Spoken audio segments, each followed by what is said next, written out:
Behind me I have the Sparks Overland diesel heater. And I've been waiting for this day for a minute. Not because it took a long time to ship or for it to arrive, but because I was just anxious to get it. And today we're gonna be unboxing and reviewing it.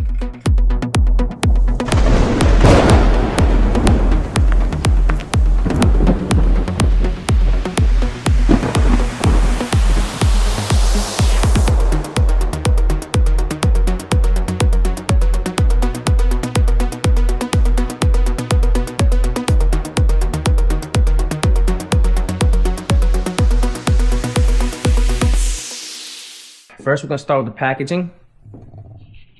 It came in this nice, thick, heavy-duty cardboard box, some bubble wrap, some foam cubes, and it was packed nice and tight. Over here, we have a 3-inch duct, very simple on, off, up or down, remote control, sleeve fitting, a pouch, and this is cool. This is very, very cool. Most diesel heaters, the wiring is permanently mounted and you have to wrap it up when you're done. I like the fact that this is in the form of a 110 outlet. So when I'm done, I could just take it off and put it in the pouch. On this side, we have a spring-loaded handle, and you have one on this side, as well as also having an air inlet that can also be used as a return. Their heat exchanger is completely sealed with this super heavy duty. I mean, this thing got some weight on it. I mean, this can hurt somebody, throw at somebody. Heat exchangers in there. The sleeve will go here, and on this side, the duct hose. Remote controller right there. It has an aluminum 2.3 gallon fuel tank, aluminum housing, heat exchanger, a fuse box right here, and your fuel lines that you can see even running underneath. Vehicle automotive fuel caps that kind of pressurize, you kind of have to press it to seal it. The fuel pump is made by a company called Espar. Look at the fuel lines. These fuel lines are made from snowmobile automotive grade fuel lines. These are insulated fuel lines that are designed to work under extreme temperatures. The heat exchanger is a 4 kilowatt heat exchanger made by a company called Belief. And I'm gonna tell you, I did the research. You would not be able to build this diesel heater at what you're paying for it through Sparks Overland. The controller is designed to compensate in fuel depending on elevation up to 18,000 plus feet, and to also have compensation for altitude up to 16,000 feet. I called Sparks Overland probably 8 times, and 8 times they picked up my call. Spoke to Ross, I believe he's the owner, and I mean, took his time, spoke to me, gave me information. These are things that come with your investment. So on this side, we have the air filter. Again, if you look at the Chinese diesel heaters, they have them little tubes. They don't do nothing. If anything, they're restricting air. There's no type of filtration for air in those little black tubes that come with those Chinese diesel heaters. We have a fine pad. We have a debris catch right here. Your hose, your air flow through there. And on this side, we have another debris catch and a more thicker style pad there.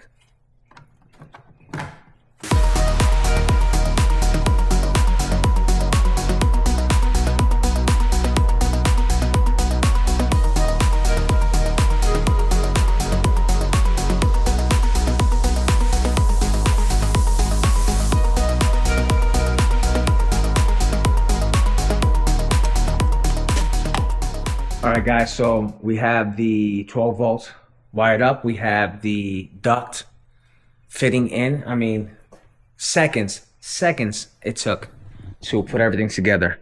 This is what we need to test this diesel heater out. I have 2.5 gallons of diesel fuel, my generator, my thermal heat gun, of course, the duct with the quick connect. I mean, this is super awesome. No one has anything like this. We don't need this. Just had that just in case. This is the fuse that came with the 12 volt circuit lighter. I had a temperature thermostat here. It says it's 45 in my garage, but in all reality, it is a little colder than that outside. And we'll show you that once we hook everything up. And over here we have the 12 volt cigarette lighter. This is about, I want to say altogether, between the 110 plug that they give you and the cigarette's about 7 feet long.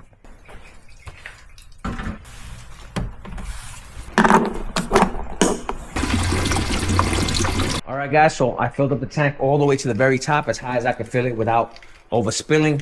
I have a dipstick here so that we can go ahead and measure, because this tank does not have a fuel glass where you can see how much fuel you got. There's no way of telling unless you look in there. But just so I can do a complete 24-hour test, I'm gonna go ahead and put this dipstick in there and then come back in 24 hours and see how it did.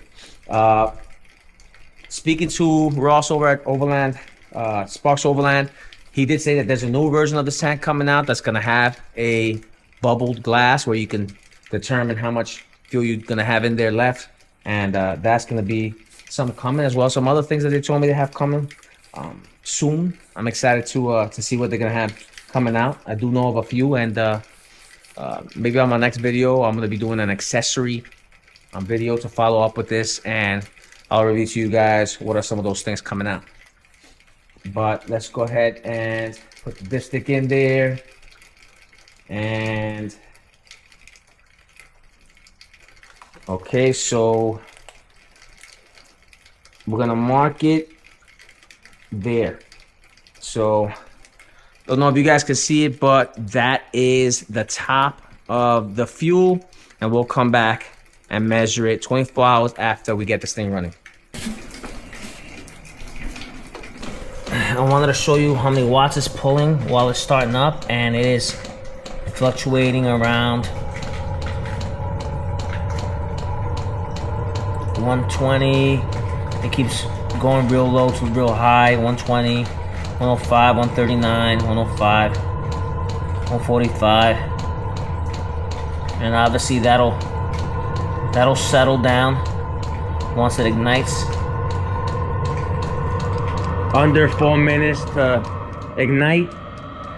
It is using up about 24 watts as it runs. I'm feeling the heat coming through here. Now, there is a slight ticking from the fuel pump when it's running, but when you close it, there's absolutely no sound. 140, 147, 149, 54, and it just keeps going up. 160, and it just keeps rising. 170. So roughly about 170, and it's set on medium. I want to test this thing on full medium. That way, you know, if you keep it lower, then you'll get more time out of it, and if you keep it higher, you'll get less time. So as you can see, fuel is topped off, and I'm gonna go ahead and shut it down, connect it to the tent, and we'll test it for 24 hours.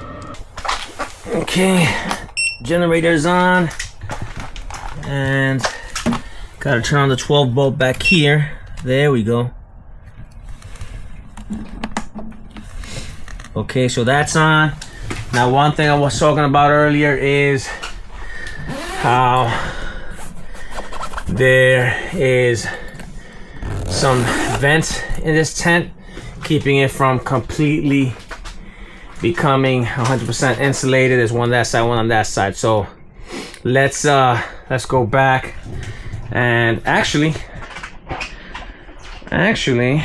I should be able to start it from here. So let's see. Let's go into the app right here. Initializing Bluetooth. Okay. Hold to start.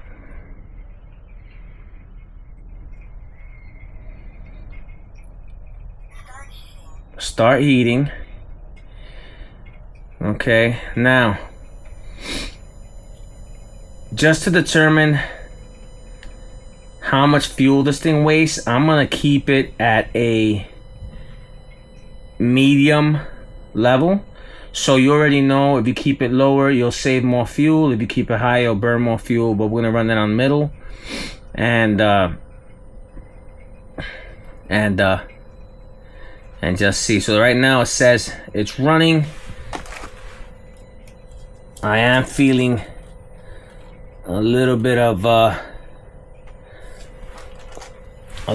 air coming out of there. Let's go back outside and see. Let's go back outside and see it, because I don't hear any ticking. But then again, it takes a second, right? So here we are out here. Here is the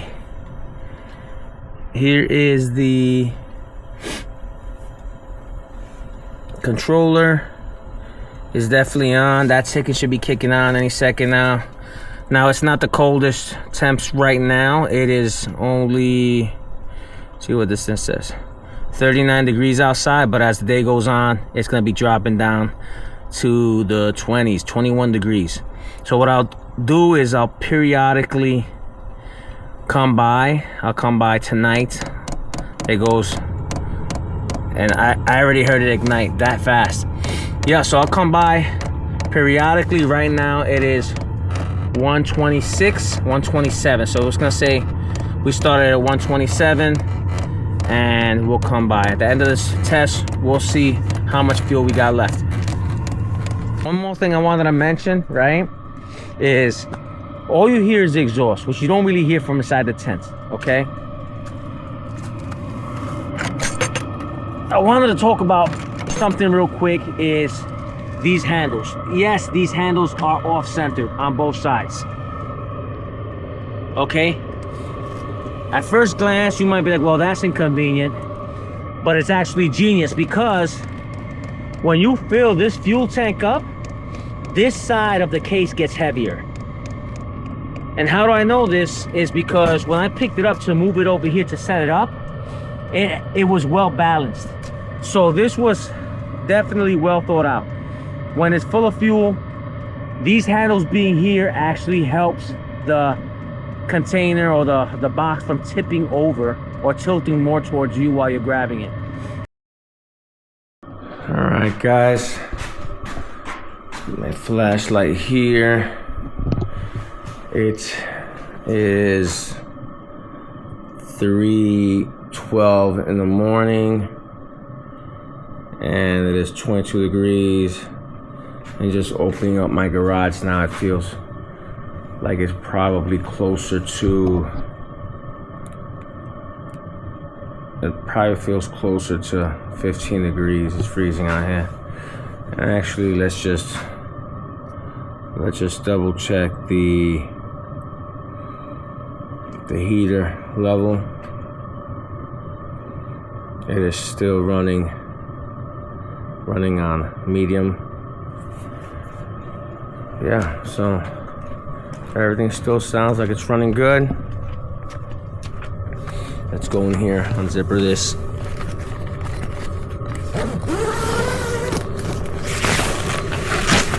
Let's see where we're at. Oh, you can feel the heat in here. Alright, so still blowing. Definitely feels warm in here. And it says, the meter says it is 71 in here. Well, 71 in here right now. And yeah, feels good. Let's go check on the fuel.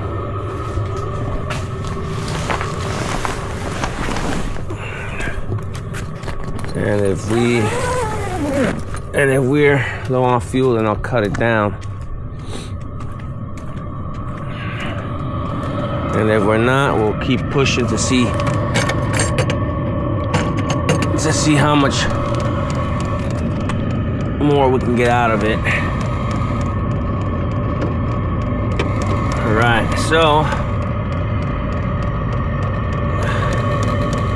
looking inside. Looking inside, it looks like we still have at least half a tank, maybe even more. So that's good. We'll keep pushing. It's 3-7 in the morning, and we'll keep pushing. We'll come back when it's daylight. It is 7:21 in the morning. We are going to see how much fuel we have. Here is the dipstick from earlier.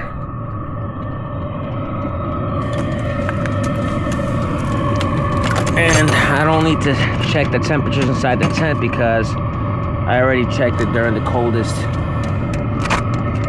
part of the night. So put that there. Let's see if we can get that from rolling.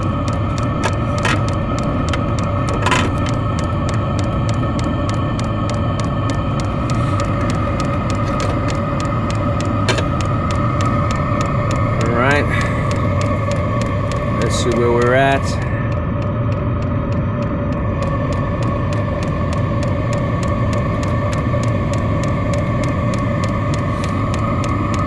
So it's gonna be right there.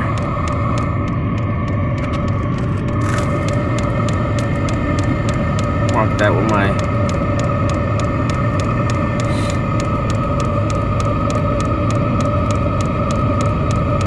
marker. So that looks like it's just under half.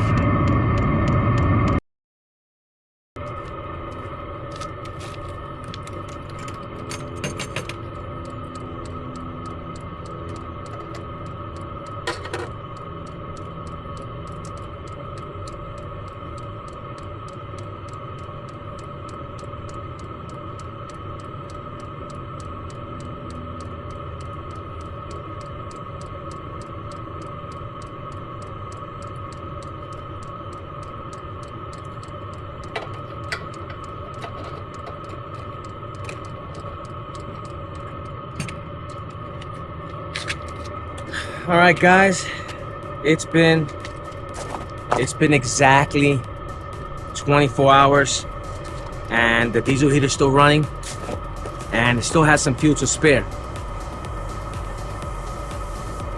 That means on a really cold night, I wouldn't have to get up in the middle of the night to top up my fuel. If I could change anything on this diesel heater, it would be probably make the handles go straight across, solid bars, so that way it's a little bit more convenient to carry when you have or don't have fuel in it. And $940. Give us better hoses.